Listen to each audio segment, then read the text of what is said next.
তাহলে সেদিন বাংলাদেশের 12 কোটি মানুষের সামনে তিনি যে বক্তব্যটা দিলেন সেখানে তিনি মিথ্যাচার করেছেন, অথবা সেদিন যদি তিনি সঠিক বলে থাকেন তাইলে পত্রিকার সাথে যখন তিনি ইন্টারভিউ দিতে গিয়েছেন তখন তিনি মিথ্যাচার করেছেন। পরস্পর বিরোধী, সম্পূর্ণ পরস্পর বিরোধী দুইটা জিনিস তো সঠিক হতে পারে না। আমি সেই দিনই আমার প্রতিক্রিয়া ব্যক্ত করে বলেছিলাম যে দুইটার যে কোনো একটা মিথ্যা হবে, যদি একটাও মিথ্যা হয় যে কোনো একটা, তাহলে প্রেসিডেন্ট তার শপথ ভঙ্গ করেছেন।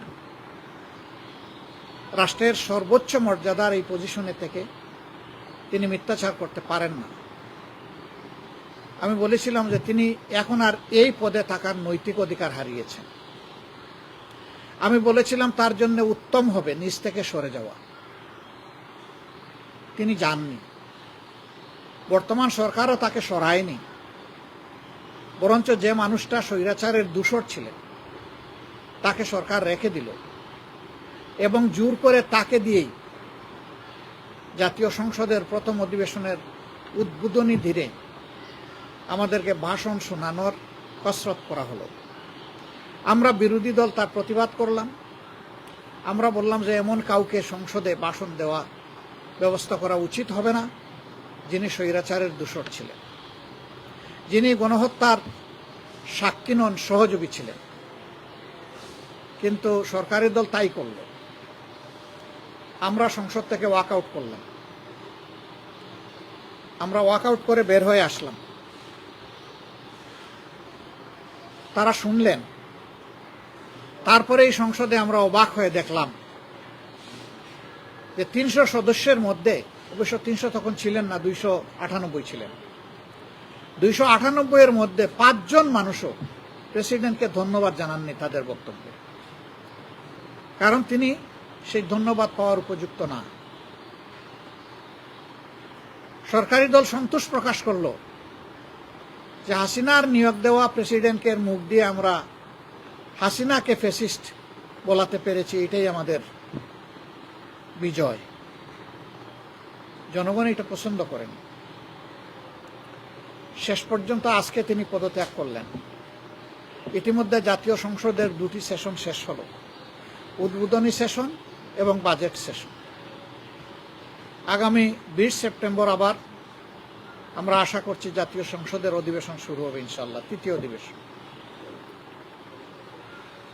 দেরিতে হলেও জাতির ঘাট থেকে স্বৈরাচারের একটা কালো ছায়া সরে গেল। এই জন্য আমরা আল্লাহ তাআলার শুকরিয়া আদায় করি। তিনি কি কারণে পদত্যাগ করেছেন এই বিষয়ে আমাদের কোনো আগ্রহ নাই,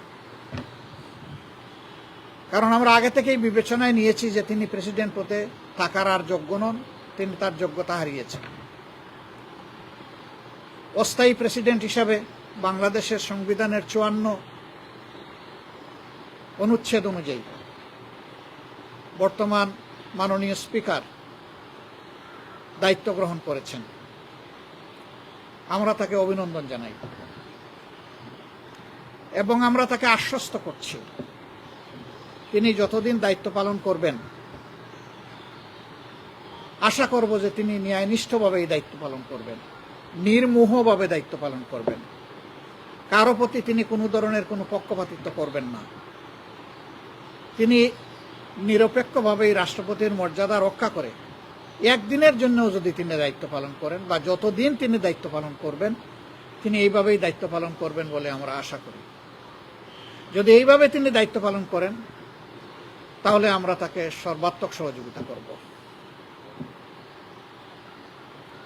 আমরা অস্থায়ী রাষ্ট্রপতির সুস্বাস্থ্য কামনা করি। সংবিধান অনুযায়ী 90 দিনের ভিতরে পরবর্তী প্রেসিডেন্ট নির্বাচন করতে হবে। তো যেহেতু এর ভিতরেই সংসদ অধিবেশন হওয়ার কথা রয়েছে, কাজেই স্বাভাবিক প্রক্রিয়াই হয়তোবা সেই প্রেসিডেন্ট নির্বাচন অনুষ্ঠিত হবে। সময় আসলে আমাদের ভূমিকা কি হবে ইনশাআল্লাহ আপনারা দেখতে পাবেন। বাংলাদেশ সামনের দিকে এগিয়ে যাক, এটা সকলের প্রত্যাশা। সংবিধান অনুযায়ী যেহেতু তিনি অস্থায়ী রাষ্ট্রপতির দায়িত্বে অধিষ্ঠিত হয়েছেন, এখন হয়তো ডেপুটি স্পিকার স্পিকারের দায়িত্ব পালন করবেন। যত সময় মাননীয় অস্থায়ী রাষ্ট্রপতি তার দায়িত্ব পালন করবেন। তারা যখন স্পিকার হিসাবে শপথ নিয়েছেন অথবা ডেপুটি স্পিকার হিসাবে শপথ নিয়েছেন, একই সাথে এই শপথটা হয়ে গেছে অস্থায়ী রাষ্ট্রপতি হিসাবে স্পিকারের এবং স্পিকার হিসাবে ডেপুটি স্পিকারের। কাজে এখানে কোনো সাংবিধানিক সংকট তৈরি হওয়ার কথা না। আমরা চাই কোনো সংকট তৈরি না হোক,